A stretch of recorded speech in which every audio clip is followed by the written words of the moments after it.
Okay, this is your Christmas past paper answers. I'll probably go over these in 2 or 3 different videos. We'll go over the multiple choice just now and then follow another video to find out the answers to the long answer questions.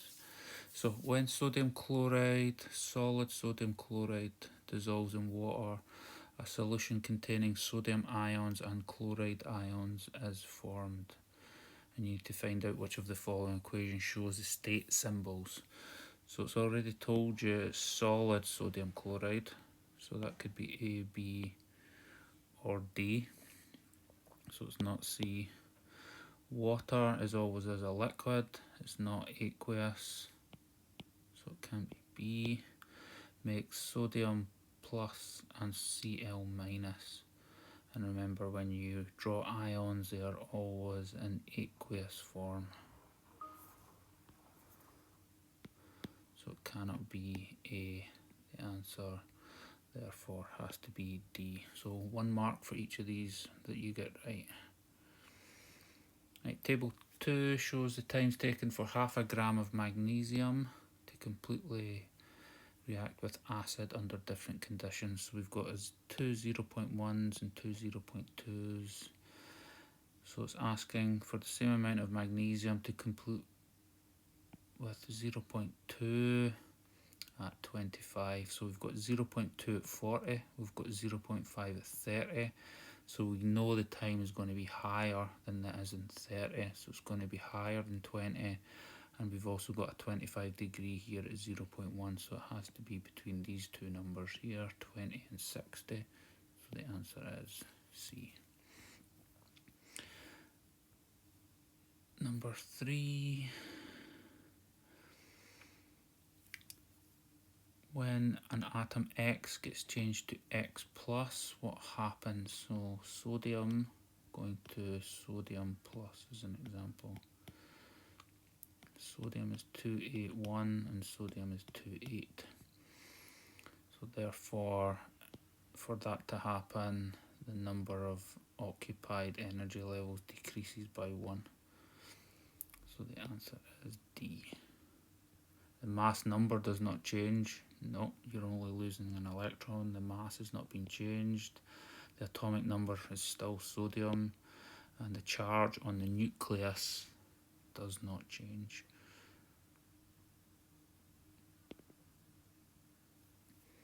Which of the following does not contain covalent bonds?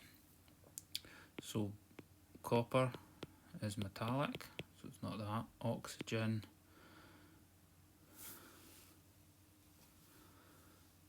is diatomic, as is hydrogen, so those are both covalent. And sulfur is also covalent. The only one that's not covalent in there is copper because it's metallic, so the answer is B. Which of the following is never found in compounds? Ionic is definitely found in compounds. Sodium chloride. Covalent molecular can be things like water or carbon dioxide, 2 non-metals joined together. Covalent network, remember, can be diamond or SiO2, silicon dioxide. Monatomic are things that only float around on their own, so that's things like helium, any of the noble gases, radon, xenon, neon, etc. So the answer for 5 would be B. It's never found in compounds. Which line in the table shows the properties of an ionic substance? Remember, ionic things have a high melting point, so it can't be that. And they only conduct when they're a liquid. Do not conduct when they're a solid. So the answer is C.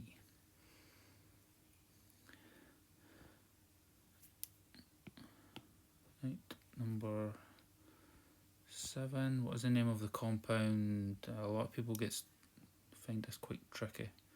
So oxygen, Ag. We know oxygen always has a valency of 2, but in this compound silver has a valency of 1, and for anything that has a valency of 1 we give it the Roman numeral 1, so the answer has to be A.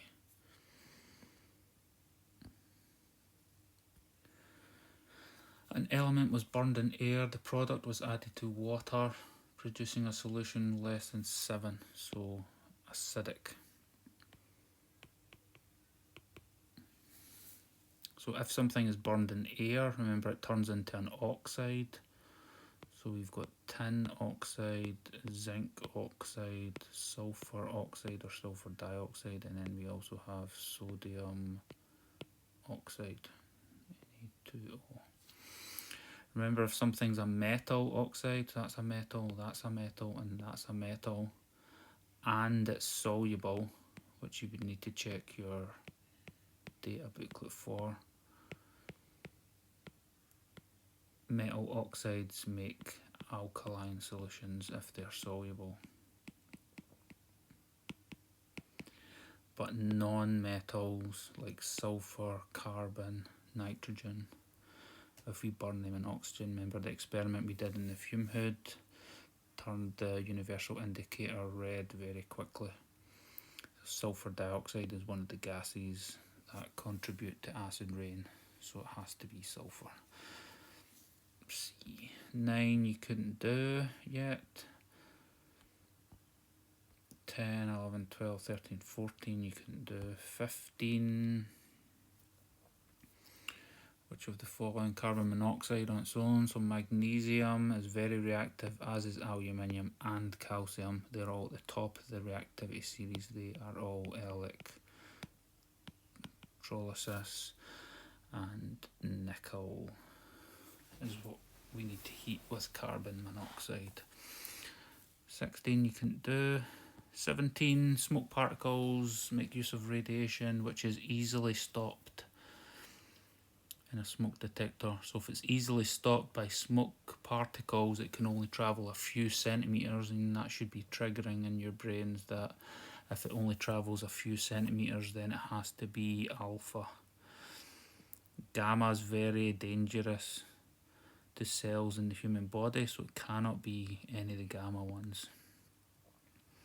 So it has to be alpha with a long half-life or a long short life, a short half-life or a long half-life. And smoke detectors we want to last a very long time, so it has to have a long half-life. There's no point in using something that has a short half-life, or it wouldn't last very long in a smoke detector. It'd be quite dangerous. So the answer is A. Which particle will be formed when thallium 90, thallium 234 90 emits a beta particle? Remember, a beta particle is just an electron, 0 and -1. So what are you left with? You've still got 234 on the top,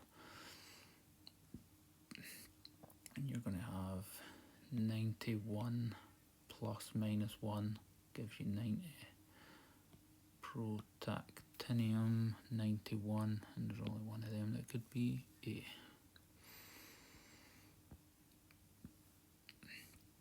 19. Carbon 14 has a half-life of 5,600 years, so it has 25%. So it's went from 100 down to 50 down to 25, so it's went through 2 half-lives, and each half-life is 5,600, 5,600. So 5,600 plus 5,600, 11,200. So the answer is C. Last question. A solution of potassium carbonate made up using tap water was found to be cloudy. This could result from the tap water containing what? So potassium carbonate, if you go to your data booklet, should be soluble.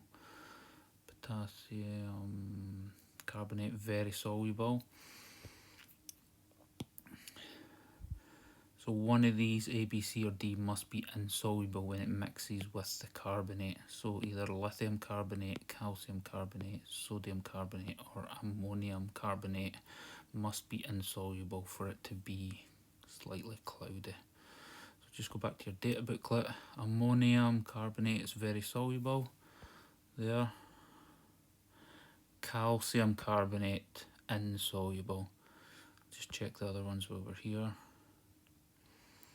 What was it? Sodium, very soluble. Potassium, very soluble. So it is calcium because that one is insoluble. So the answer should have been B. Right, give yourself a mark out of, I can't even remember how many questions we took out. 1, 2, 3, 4, 5, 6, 7, 8, 9, 10, 11, 12, 13. So give yourself a mark out of 13, that's for your multiple choice part, and then follow the next video to find out the answers for the long answer questions. Good luck.